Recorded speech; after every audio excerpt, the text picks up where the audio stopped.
Selamat siang dan salam sejahtera untuk kita semua. Pada kesempatan yang sederhana ini, perkenalkan saya, nama lengkap saya Emilia Sana, program studi PG PAUD semester 8. Pada kesempatan ini, saya akan memaparkan skripsi saya dengan judul Hubungan antara stunting dengan perkembangan sosial emosional anak usia 4-6 tahun di Kabupaten Ngada tahun 2020. Latar belakang penelitian, anak adalah individu yang berbeda, unik, dan memiliki karakteristik tersendiri sesuai dengan tahapan usianya yang menitik beratkan pada peletakan dasar, yaitu pada arah pertumbuhan dan perkembangan nilai moral dan agama, fisik, motorik halus, kognitif, sosial emosional, dan bahasa, serta keunikan dan tahapan perkembangan yang dilalui oleh anak usia dini. Menurut Permendikbud nomor 137 tahun 2014 tentang standar tingkat pencapaian perkembangan anak atau STPPA pada aspek perkembangan sosial emosional anak usia 4-6 tahun diantaranya yaitu kesadaran diri anak, perilaku anak, rasa tanggung jawab anak untuk diri sendiri dan orang lain, menunjukkan sikap mandiri dan memiliki kegiatan, membantu teman, taat terhadap aturan yang berlaku dalam suatu permainan, serta kegiatan bersama teman-teman sebaya, mengetahui perasaan temannya dan meresponnya secara wajar, serta menghargai pendapat orang lain sebagaimana dia berinteraksi dengan sesamanya. Yang berikut, stunting. Stunting yaitu masalah kurang gizi kronis yang disebabkan oleh asupan gizi yang kurang dalam waktu cukup lama akibat pemberian makanan yang tidak sesuai dengan kebutuhan gizi. Stunting terjadi mulai dari janin masih dalam kandungan dan baru nampak saat anak berusia 2 tahun. Kekurangan gizi pada anak usia dini meningkatkan angka kematian bayi dan anak, menyebabkan penderitanya mudah sakit dan memiliki postur tubuh tak maksimal saat dewasa. Masalah penelitian, masalah yang terkait dalam stunting yaitu riset kesehatan dasar 2013 mencatat prevalensi stunting nasional mencapai 13,2%. Prevalensi stunting di Indonesia lebih tinggi daripada negara-negara lain. Indonesia menduduki peringkat kelima dunia untuk jumlah anak dengan kondisi stunting. Lebih dari sepertiga anak berusia di bawah 5 tahun Indonesia tingginya berada di bawah rata-rata. Secara khusus, Provinsi Nusa Tenggara Timur adalah salah satu dari 34 provinsi yang ada di Indonesia yang di dalamnya membahas masalah stunting. Dalam sebuah studi kesehatan menyebutkan bahwa prevalensi kekerdilan bayi berusia di bawah 5 tahun di NTT mencapai sekitar 40,3%. Tertinggi jika dibandingkan dengan provinsi lainnya di Indonesia. Angka stunting tersebut secara nasional sebesar 29,6%. Prevalensi kerdil di NTT yang terdiri dari bayi dengan kategori sangat pendek mencapai 18% dan pendek 22,3%. Berdasarkan hasil wawancara yang dilakukan di Dinas Kesehatan Kabupaten Ngada, khususnya di bagian gizi, Ibu Maria Angelina Raga, Rabu 12 Februari 2020 menyatakan bahwa Kabupaten Ngada merupakan salah satu kabupaten yang ada di Provinsi Nusa Tenggara Timur yang tidak terluput dari masalah stunting.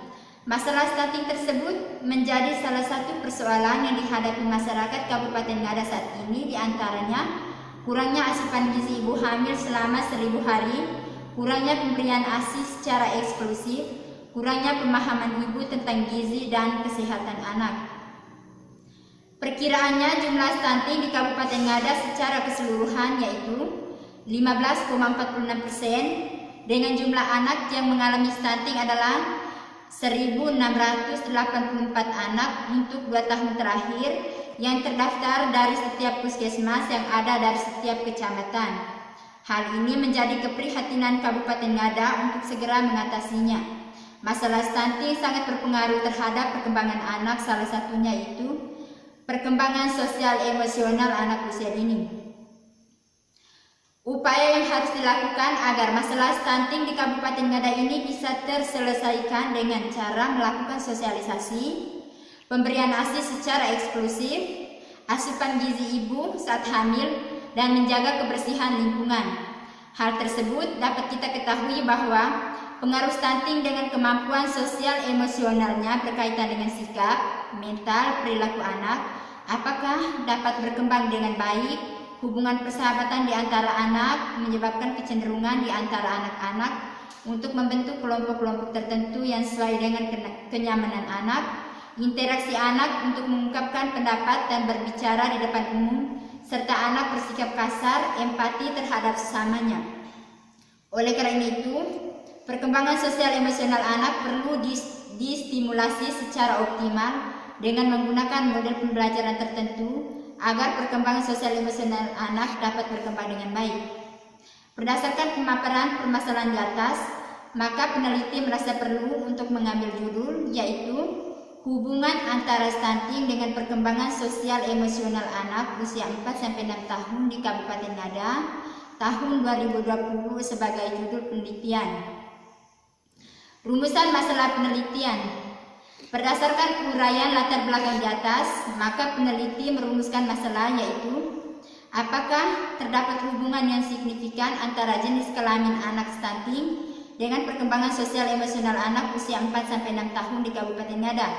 Yang kedua, apakah terdapat hubungan yang signifikan antara usia anak stunting dengan perkembangan sosial emosional anak usia 4-6 tahun di Kabupaten Ngada. Yang ketiga, apakah terdapat hubungan yang signifikan antara status gizi anak stunting dengan perkembangan sosial emosional anak usia 4-6 tahun di Kabupaten Ngada. Yang berikut tujuan penelitian. Berdasarkan latar belakang dan rumusan masalah yang dipaparkan di atas, maka dapat ditetapkan tujuan penelitian ini adalah yang pertama, untuk mengetahui hubungan antara jenis kelamin anak stunting dengan perkembangan sosial emosional anak usia 4-6 tahun di Kabupaten Ngada. Yang kedua, untuk mengetahui hubungan antara usia anak stunting dengan perkembangan sosial emosional anak usia 4-6 tahun di Kabupaten Ngada. Yang ketiga, untuk mengetahui hubungan antara status gizi anak stunting dengan perkembangan sosial emosional anak usia 4-6 tahun di Kabupaten Ngada. Bab 2, kajian teori, kajian pustaka dan kerangka berpikir. Yang pertama, pengertian stunting. Stunting adalah akibat kurangan gizi atau bentuk kegagalan pertumbuhan akibat akumulasi ketidakcukupan nutrisi yang berlangsung lama, mulai dari kehamilan sampai usia 24 bulan. Kekurangan nutrisi bisa terjadi ketika bayi masih di dalam kandungan maupun setelah lahir. Yang berikut metode penilaian status gizi, kategori dan ambang batas status gizi, faktor-faktor yang mempengaruhi stunting, dampak stunting pada balita, upaya pencegahan stunting, perkembangan stunting di Indonesia, pengertian perkembangan anak usia dini, faktor-faktor yang mempengaruhi perkembangan anak usia dini, aspek perkembangan anak usia dini, perkembangan sosial emosional anak usia 4-6 tahun, tahap perkembangan sosial emosional anak usia dini sesuai STPPA, faktor-faktor yang mempengaruhi perkembangan sosial emosional anak usia dini, problematika perkembangan sosial emosional anak usia dini, karakteristik perkembangan sosial emosional anak usia 4-6 tahun, kajian hasil penelitian yang relevan, kerangka berpikir, hipotesis penelitian. Hipotesis penelitian di sini yaitu hubungan stunting dengan perkembangan sosial emosional anak usia 4-6 tahun di Kabupaten Ngada. Untuk kerangka berpikirnya yaitu yang pertama, stunting adalah masalah kurang gizi kronis yang disebabkan oleh asupan gizi yang kurang dalam waktu cukup lama akibat pemberian makanan yang tidak sesuai dengan kebutuhan anak pada 1000 hari pertama kehidupan. Masalahnya yaitu di Kabupaten Ngada, masalah stunting menjadi salah satu persoalan yang dihadapi oleh masyarakat Ngada. Hal ini menjadi keprihatinan Kabupaten Ngada untuk segera mengatasinya. Stunting berhubungan dengan perkembangan sosial emosional anak usia 4-6 tahun. Nah, upaya yang untuk mengatasi masalah stunting tersebut, yaitu memberikan sosialisasi kepada masyarakat, terutama kepada orang tua, untuk selalu memperhatikan tumbuh kembang anak dengan cara memberikan pola asuh yang baik. Bab 3, metode penelitian. Yang pertama, waktu penelitian. Penelitian ini dilakukan mulai dari tanggal 8 Juni sampai 8 Juli tahun 2020. Yang kedua, tempat penelitian. Penelitian ini dilaksanakan di Puskesmas Mamuleva yang terdiri dari Desa Sobo, Desa Sobo 1, Desa Rakalaba, dan Kelurahan Mamuleva, Kecamatan Boleva Barat, Kabupaten Ngada, yang memiliki angka stunting paling tinggi. Yang ketiga, jenis penelitian. Jenis penelitian yang digunakan dalam penelitian ini adalah korelasi, dengan pendekatan penelitian menggunakan pendekatan kuantitatif. Yang keempat, prosedur penelitian. Prosedur penelitian ini yang pertama menentukan puskesmas, yaitu tempatnya di Puskesmas Mamuleva. Yang kedua, proses perizinan. Yang ketiga, penelitian pendahuluan. Yang keempat, pengambilan data. Yang kelima, populasi. Populasi dalam penelitian ini adalah anak usia 4-6 tahun yang ada di Kecamatan Boleva Barat, Kabupaten Ngada. Sampel dalam penelitian ini adalah 30 anak yang tergolong stunting. Yang ketujuh, variabel penelitian. Variabel bebas dalam penelitian ini adalah stunting, karena sebagai variabel yang berpengaruh terhadap variabel terikat. Sedangkan variabel terikat dalam penelitian ini adalah perkembangan sosial emosional anak usia 4-6 tahun, karena yang menjadi akibat dari variabel bebas. Yang kedelapan, metode pengumpulan data. Metode yang digunakan dalam penelitian ini adalah dengan menggunakan metode wawancara, observasi, dan dokumentasi. Yang kesembilan, instrumen penelitian. Dalam penelitian ini, peneliti menggunakan alat bantu berupa pedoman wawancara, pedoman observasi, dan pedoman dokumentasi. Yang ke-10, metode analisis data. Metode analisis yang digunakan dalam penelitian ini adalah analisis regresi logistik multinomial, yang merupakan regresi logistik yang digunakan saat variabel dependen mempunyai skala yang bersifat multinomial. Skala multinomial adalah suatu pengukuran yang dikategorikan menjadi lebih dari 2 kategori. Analisis regresi logistik multinomial dilakukan dengan bantuan program SPSS 26. Yang berikut bab 4, yaitu hasil penelitian.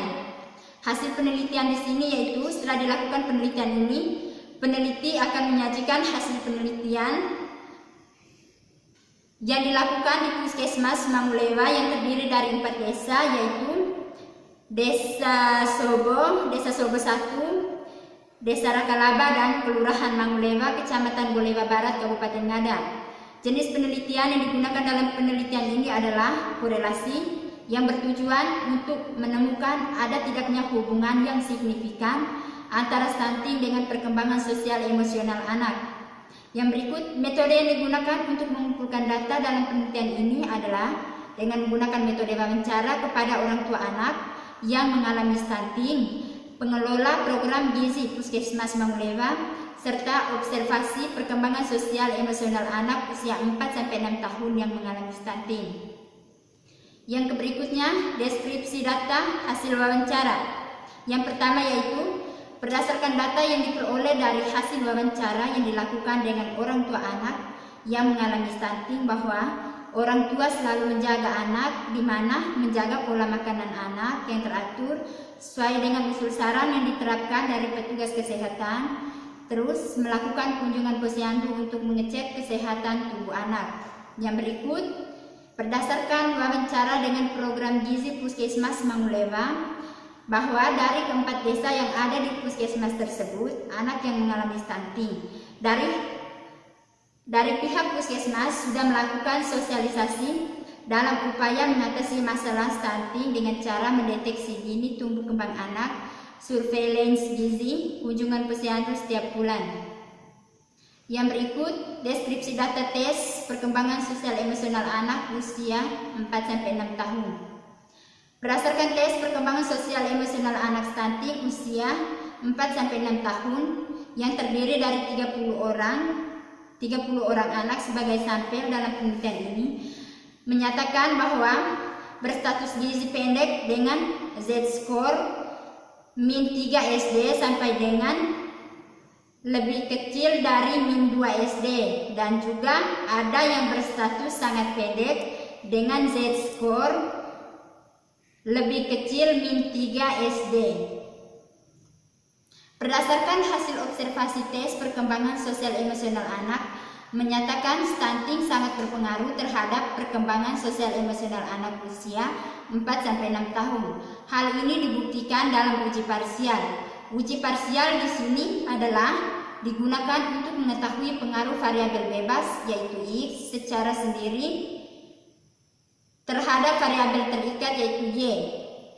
Hasil uji parsial dapat dilihat pada nilai jenis kelamin X1, usia X2, dan status gizi X3 pada variabel signifikan yang di mana semua variabel nilai signifikan lebih kecil dari nilai alfa 0,05, artinya semua variabel independen baik jenis kelamin X1, usia X2, dan status gizi X3 berpengaruh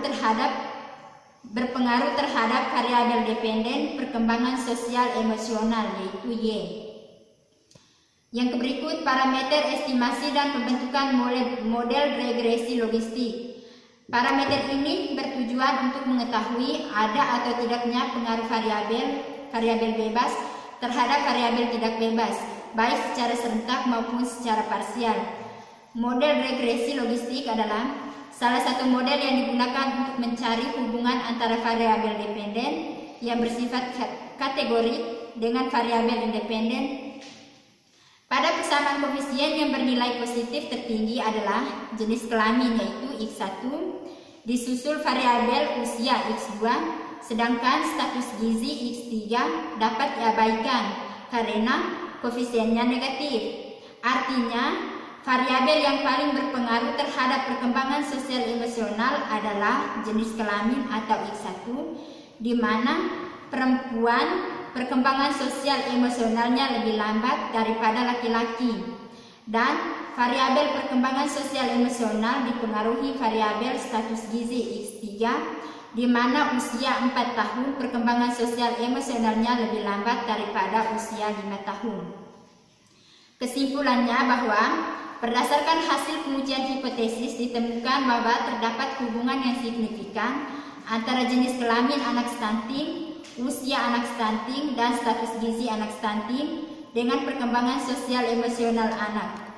Hal ini ditunjukkan berdasarkan hasil uji parsial pengolahan data diperoleh bahwa nilai-nilai jenis kelamin X1, usia X2, dan status gizi X3 pada variabel signifikan yang dimana semua variabel nilai signifikan lebih kecil dari nilai alfa 0,05, artinya semua variabel independen baik jenis kelamin X1, usia X2, dan status gizi X3 berpengaruh terhadap variabel dependen perkembangan sosial emosional anak. Sekian dan terima kasih.